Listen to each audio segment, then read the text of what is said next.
আসবে তো তুমি জানি দেখা যাক রবিবার রবিবার তো আসি আর থাকতে আসবো winter bye bye bye bye থাকতে আসবো ঠান্ডার দিনে আবার আমি বাই বাই রাঘবকে এখন ছাড়তে যাচ্ছি আর আজকের ভিডিওটা আমি এখান থেকেই শুরু করছি।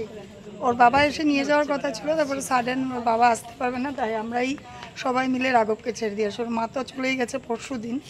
তো দীক্ষিতার ঘর যেহেতু এই যে এটা দীক্ষিতার ঘর, দীক্ষিতা এখানে দাঁড়িয়ে আছে রাঘবকে বাই বাই করার জন্য।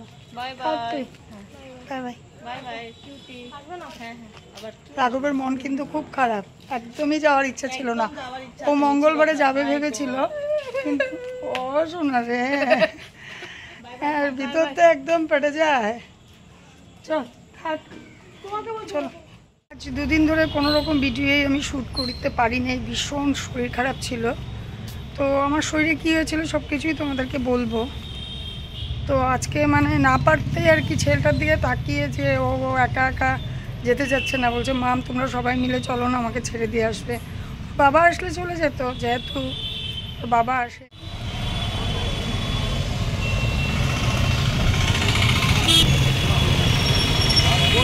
ও বন্ধুরা, আমরা বোনের ঘরে পৌঁছেও গেছি। যাবার সময় আইসক্রিম নিয়ে গেছিলাম, রাঘব বলেছিল আইসক্রিম খাবে, তো সবাই আইসক্রিম এনজয় করছিলাম। তারপর ওখানে খাওয়া দাওয়া করেই ঘরে ফিরছিলাম। আজকে আর আমি এখানে কিছু শেয়ার করি না, এই যে রাঘবদেরকে এখন রাঘবকে দিয়ে গেলাম আর কি। বাই বাই, রাঘবকে দিয়ে গেলাম, পাটা একটু ধুয়ে নিচ্ছি। আসি বাই বাই। হ্যাঁ হ্যাঁ আবার আসবো, আসতেই তো থাকি। তো এখন আর তোমাদের সাথে কিছু শেয়ার করলাম না, রাঘবকে দিয়ে গেছি, খুব খারাপ লাগছে, ওরও খুব খারাপ লাগছে আমি জানি। আসি রে বাই বাই রাঘব, হ্যাঁ চলো তোমাদের সাথে আবার কালকে আসছি। তো পরের দিন সকালবেলা ব্রেকফাস্ট থেকে শুরু করলাম। ওয়েলকাম টু সোমার সাথে। সকলেই কেমন আছো জানিও, আমিও একটু ভালো আছি। আজ কদিন ধরে ভিডিও দিতে পারছিলাম না, আগের ভিডিও তোমাদেরকে বলেছিলাম যে আমার শরীরটা ভালো না। তো আমার না মন মেজাজ খুবই খারাপ হয়েছিল, যেহেতু শরীরটাও ভালো না, ঘরটাও অগোছাল হয়েছিল, তো মন শরীর কোনোটাই ভালো লাগছিল না। তো তোমাদেরকে দেখাতে চেষ্টা করছিলাম, দেখো আমাদের এই জানালাটাতে নেট লাগানো। কেন কি দেখো একদম বাইরের জঙ্গল, যেহেতু আমাদের সাইডের প্লটটা খালি পড়ে আছে, প্রচুর জঙ্গল হয়ে যায়। পাহাড়ে সাইডে থাকি আমরা, তো পাহাড়ি গাছ অনেক ধরনের, যেগুলো জানালার সাথে পুরো লেগে যায়। সাপের উৎপাত আমাদের এখানে সবসময়ই থাকে। তো এখন যেহেতু শ্রাবণ মাস, তাহলে বুঝতেই পারছো। তো আমি একটু ঘরগুলো, যেহেতু আমাদের সিলিংগুলো দেখতেই পারছো বেশি উঁচুতে না, আমি এই ফুল ঝাড়ুটা দিয়ে দিয়েই একটু একটু টেনে দিচ্ছিলাম।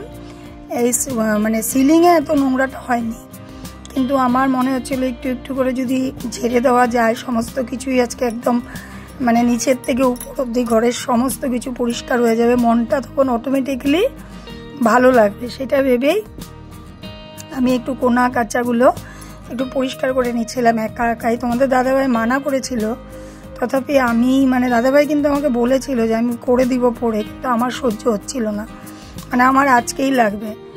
তো পরের দিন রাঘব ছিল যেদিন, যতদিন ততদিন আমি করতে পারিনি, কেন একটা বাচ্চা ঘরে থাকবে, এগুলো ধুলাবালি উড়ালে দেখবে একটা মানে প্রবলেম হয়, শ্বাসের প্রবলেম হয়, অ্যালার্জেটিক একটা প্রবলেম হয়। তো দেখো আমি তোমাদেরকে দেখাচ্ছি, নেটটা আমি সবসময় লাগিয়ে রাখি, ভীষণ ভয় করে জানালাটা যদি খুলিও নেটটা একদম লাগিয়ে রাখি, একবার উপর দিয়ে খুলছি, একবার নিচ দিয়ে খুলছি। ঘরটা ছাপা করছিলাম ঠিকই, কিন্তু আমার ভিতরে একটা ভয় করছিল, যখন তখন আমার মাথা ঘুরে যায়। তো দেখো তোমরা একটু কীরকমভাবে ঘরে জাবড়া হয়েছিল, মানে যে জিনিসটা শেষ হয়ে যায় প্যাকেটটা ফেলে দেয় না, কেউ ফেলে দেয় না, সব রেখে দেয়। তো যখন পরিষ্কার করতে যাই না, তখন দেখা যায় যে অনেক কিছু ফেলানোর আছে, অটোমেটিকলি তখন ঘরটা যেন ক্লিন হয়ে যায়। তো সমস্ত কিছুই খুলে টুলে ভালো করে একটু পরিষ্কার করে নিয়েছিলাম, উপরটা পুরোই পরিষ্কার হয়ে গেছিলো, এখন শুধু বাকি ছিল নিচের কাজ। আর তোমরা ঘড়িতে বোধহয় দেখতে পাচ্ছ কয়টা বাজছে, 2:45 বাজছিল। কেন বলো তো এত দেরি হয়েছে? আমার কিন্তু অনেক আগেই হয়ে যাওয়ার কথা ছিল, কিন্তু যেহেতু আস্তে আস্তে করে করছিলাম, আমি একটু বসে একটু উঠে এরকম করে করছিলাম, তাই অনেকটাই দেরি হয়ে গেছিলো। তোমাদের দাদাভাই যেহেতু LIC-তে কাজ করে, তো দেখো মানে ঘরের কোনো জায়গা নেই যে ওর কাগজপত্র নেই। ওকে যদিও আলাদা করে কোনো জায়গা দেওয়া হয়, ও সেই আমাদের জায়গাতেই এনে ফাইল টাইলগুলো রেখে দেয়। আর যদি বলি না যে এটাকে কেন জায়গায় রাখছো না, এই এক ডায়লগ সবসময় ওর মুখে পাওয়া যায়। আর এতগুলো মলম দেখছো, কত রকমের যে জিনিস। আর এই একটা নৌকা শ্বেত পাথরের, এইটার মধ্যে বইটাটা ভেঙে গেছে। তো এই নৌকাটার একটা কাহিনী আছে। আমার বিয়ের পরপর যখন আমার একবার শরীর খারাপ হয়েছিল খুব, তখন এক আয়ুর্বেদিক ডক্টর আমাকে স্বর্ণগুড়া দিয়েছিল। সেই স্বর্ণগুড়া এটার মধ্যে আমি হানি দিয়ে পেস্ট করে খেতাম। সত্যিই স্বর্ণের গুঁড়াটা মানে সেই ওষুধ ছিল, খেতে খেতেই আমার এনার্জি যেন একদম বুস্ট হয়ে গেছিলো। তো যাই হোক, তারপর দেখো ছেলে আমাকে ইলেকট্রল বানিয়ে দিয়েছে। তো এখন আর স্বর্ণের গুঁড়া না, এখন ইলেকট্রল খেয়েই কাজ করছি। তারপর আমি ঘরটাও মুছে নিব। এই বালতিটা দেখে ভেবো না নোংরা, এটার মধ্যে একটা দাগ পড়ে গেছে। এখানে ফিনাইল দিয়ে আজকে ভালো করে ঘর মুছবো। তখন কিন্তু বাচ্চা 4টা। ঘরটর মুছে আমি স্নান করে নিয়েছি। স্নান করে আমার মনে হচ্ছে স্বর্গ আমার ঘরটা। তারপর আমি 2টো সবুজ চুড়ি মানে আজকে নিয়েছি, পরবো বলে 2 হাতে 2টো। কেন কি আমি যেহেতু পার্লারে কাজ করি, চুড়ির আওয়াজটা অনেক ক্লায়েন্টের ডিস্টার্ব হয়। তো আমি নিজেও ফিল করি যে ডিস্টার্ব হতেই পারে, তাই আজকে 2 হাতে 2টো নিয়মের জন্য চুড়ি পরে নিয়েছি। তারপর পুজো দেওয়া হয়েছিল দুপুরবেলায়, যেটা মা প্রসাদটা রেখেছিল, প্রসাদটা একটু খেয়ে নিলাম। তখনই চোখ পড়লো এই কাঁচা মুগের প্যাকেটটাতে। দেখতে পাচ্ছিলাম 1-2টো পোকা এটার ভিতরে আছে, তো রোদে দিব বলে রেখে দিলাম। তো ভাত বেড়ে নিচ্ছি, সবার খাওয়া হয়ে গেছে, আমি একা একাই খাবো যেহেতু এত দেরি হয়ে গেছে। তো কাঁকরোল আর পটল ভাজা, ডাল, আর এদিকে হয়েছিল গাঠি কচু আলু দিয়ে, এটা আমার খুব ফেভারেট। আর হয়েছিল আলু পাঁপড়ের তরকারি, আর আম ছিল। সব কাজটা শেষ করে তোমাদের সামনে আসলাম। এই দেখো সব শুকিয়ে গেছে। এই 2টা, একটা বেডশিট আর একটা বাথ গাউন, এটা এখনও শুকায়নি। রোদও নেই, বিকাল 5টা বাজছে, আর কোথায় রোদ থাকবে। হিচকি উঠেছে আমার। কে মনে করছো আমাকে? প্রত্যেক দিন সামনে এসে কথা বলি, আজ তোমাদের সামনে আসা হয়নি। এই যে বোনেরা আসলো তখন থেকেই মানে অনেক আনন্দ ফুর্তি করেছি। বেশি দিন থাকেনি বোন, 6 দিন থেকেছিল। 6 দিনের মধ্যে 3 দিন খুব আনন্দ করেছি। তারপর থেকেই না আমার একটা গাইনোর প্রবলেম হয়েছে। তো যাই হোক, ওই প্রবলেমটার জন্য খুব ভুগছিলাম কি এখনও আমি কিন্তু খুব উইক। আমার হিমোগ্লোবিন একদম ডাউন হয়ে গেছে। এর মধ্যে আর আমি কোনো রকম শ্যুট করিনি। তোমরা দেখলেই আগের ভিডিওতে যে বোন চলেও গেছে, আমি কিছুই করতে পারিনি।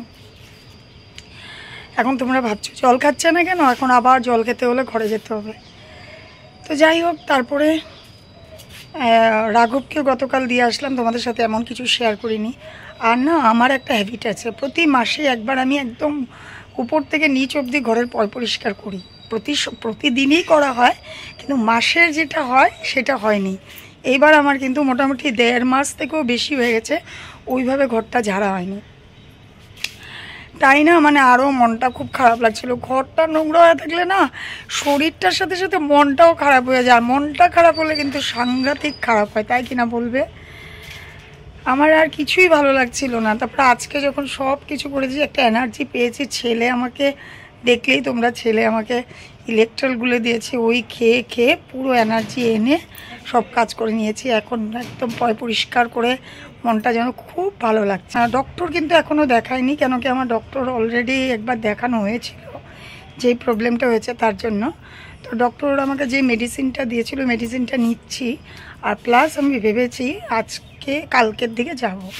তো যাই হোক, আজকে আমি মানে সোমবারে, যেটা প্রথম শ্রাবণ মাসের সোমবার হয়, এবার আমি বাবার মাথায় জলও দিতে পারলাম না, মাই দিয়েছে। আর কি করব, যেটা কপালে নেই, বাবা চায়নি, দূর থেকেই বাবাকে প্রণাম করে নিয়েছে। বলে বাবা যেভাবে ডাকবে সেভাবেই শুনবে, তাই তো। তো যাই হোক, আজকে আমি পরেছি এই একটা করে চুড়ি পরেছি, তোমাদেরকে বললামই কেন। আজকের ভিডিওটা না আমি এখানেই রাখছি, কেন কি আমি এখন আধা ঘন্টা রেস্ট করব, দেন আমি যাব হলো মানে আমার পার্লারে একজন ক্লায়েন্টও আসবে। আমি আজকে কয়দিন ধরে ক্লায়েন্টগুলোকেও ঘোরাচ্ছি। আজকে না আমার শরীর ভালো না, সবাই খুব ভালো, খুব বুঝে, সবাই শুনেছেও, মানে বুঝেছে কথাটা। তো এই যে আজকের থেকে আবার একটু একটু করে নেওয়া শুরু করেছি কাজ ক্লায়েন্টগুলোকে। তো একজন এখন আসবে 5:30 নাগাদ, আমি একটু রেস্ট করে নিই। আজকের ভিডিওটা আমি এখানেই শেষ করছি, আর কিছুই শেয়ার করছি না। সবাই তোমরা খুব খুব ভালো থেকো, ভালো লাগলে একটি লাইক করে পাশে থেকো। নতুন বন্ধু যদি কেউ দেখছো, আর পুরনো বন্ধুদেরকে বড়দেরকে শ্রদ্ধা, ছোটোদেরকে ভালোবাসা জানিয়ে আজকের মতো এখানেই বিদায় নিলাম। সবাই খুব খুব খুব ভালো থেকো। Bye bye.